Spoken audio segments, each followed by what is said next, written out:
Feeling lost? What can you do? A lot. Part 1. The Death of Certainty. We are witnessing the end of the intellectual age, the slow collapse of humanity's 400-year experiment with pure rationalism as our primary way of understanding reality. The Enlightenment project, which promised that human reason and scientific method could eventually explain and control everything, is running up against its own limitations. This isn't anti-intellectual or anti-science. Rather, we're discovering that the reductionist approach, breaking complex systems into isolated components to understand the whole, works brilliantly for building technologies, but fails when applied to living systems. The double-blind study, that gold standard of scientific methodology, exemplifies both the power and the limitation of this approach. It only works by controlling away the messy, interconnected relationships that actually determine how things function in the real world. A medicine tested in isolation might work completely differently depending on someone's stress levels, social support, cultural beliefs about healing, their relationship with their doctor, or what else they're eating.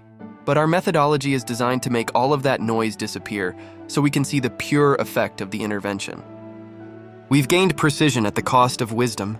What's emerging in its place is something that looks remarkably like older ways of knowing. Indigenous knowledge systems that always understood health, learning, and social change as fundamentally relational phenomena. But this isn't a return to pre-rational thinking. It's a spiral upward to trans-rational integration, where scientific precision is embedded within a more complete contextual understanding of how complex systems actually work. The collapse of our certainty-based worldview isn't a bug, it's a feature. But whether this transition becomes creative transformation or destructive chaos depends entirely on how consciously we participate in our own metamorphosis. Part 2. The Archetype Systems Gap. Modern movements fail because they mistake emotional authenticity for strategic effectiveness. They've mastered the art of generating outrage, but forgotten how power actually moves through systems. Consider the difference between effective civil rights organizing and contemporary decentralized movements. The civil rights movement understood both archetypal power, Rosa Parks, children walking into schools, the images from Selma, and systems-level strategy. They knew how to time actions for maximum political pressure, how to create moral clarity that couldn't be ignored, and how to translate emotional energy into concrete policy changes. Today's movements often have access to equally powerful archetypes: the grieving mother demanding justice, the child separated from parents at the border, the communities devastated by climate change. But they struggle to channel that moral force into systematic change. Instead, we get viral moments of outrage that dissipate into noise. Part of the problem is definitional drift. When fascist gets applied to everything from actual authoritarianism to strict content moderation, the word loses its power to mobilize people when you might actually need it. The archetype gets diluted through overuse, creating a crying wolf effect that leaves society desensitized to real threats. But the deeper issue is structural. Decentralized movements often lack anyone with the systems-level understanding needed to transform moral energy into strategic action. Everyone wants to be the person with the perfect analysis rather than the person who builds the boring infrastructure that actually gets things done.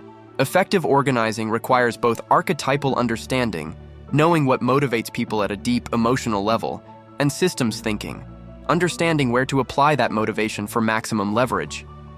Without both, you get either cold technocracy or performative moral expression, but not change.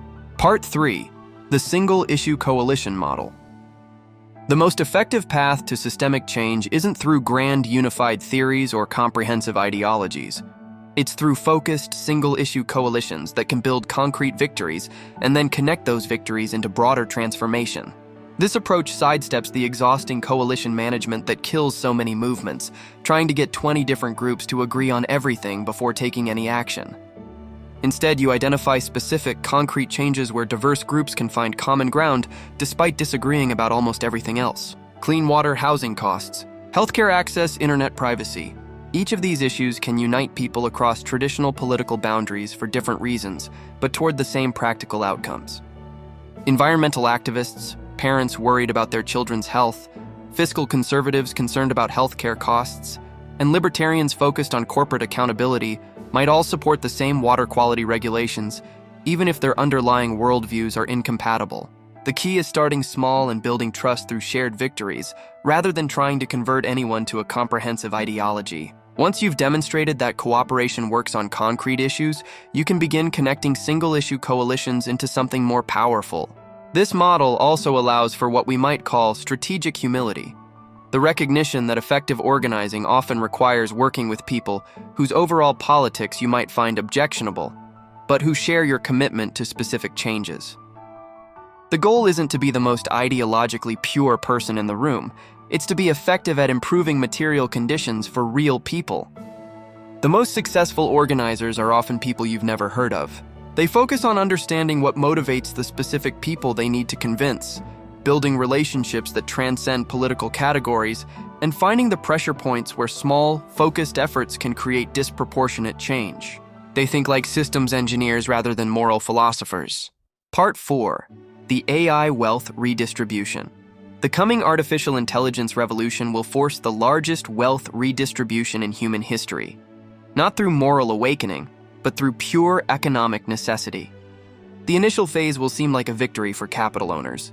Businesses will replace expensive workers with AI systems, costs will plummet, profits will soar. But this creates an immediate paradox.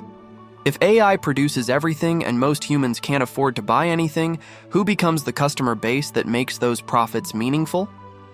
You can own all the AI-powered factories in the world, but if 70% of the population is unemployed and broke, your market has evaporated. Wealth is only valuable within a functioning economy, and mass unemployment destroys the consumer base that makes any economy function. This is where the archetypal power of hungry children becomes systemically decisive. Unemployment isn't just an abstract economic problem. It means mothers can't feed their families. And as we've seen throughout history, when enough mothers have hungry babies, no government in the world can maintain stability through force alone, especially when the soldiers enforcing order come from those same struggling families. The wealthy will find themselves advocating for universal basic income or massive wealth redistribution programs, not out of altruism, but as emergency measures to prevent total economic collapse and social upheaval. The alternative is losing everything in a system that can no longer function. This transition will happen faster than anyone expects because AI capabilities are scaling exponentially, not gradually. There won't be time for new job categories to emerge naturally or for gradual adaptation. The choice will be stark. Redistribute wealth to maintain a functioning economy and stable society, or watch both collapse. From a systems perspective, AI forces the recognition that individual wealth was always dependent on having a functioning broader society. Once AI breaks the traditional employment model, actively maintaining that society becomes a matter of self-preservation for everyone, regardless of their starting position. Part 5. Conscious Collapse and the Return of Sophia. We stand at the threshold of what could be humanity's greatest metamorphosis, or its most devastating collapse. And the difference lies entirely in the level of consciousness we bring to the transition. Every complex system periodically reaches points where its existing structures can no longer contain the forces moving through it. Forests need fires to regenerate. Organisms must break down old cellular structures to grow. Societies must release outdated frameworks to evolve. The question isn't whether transformation will happen.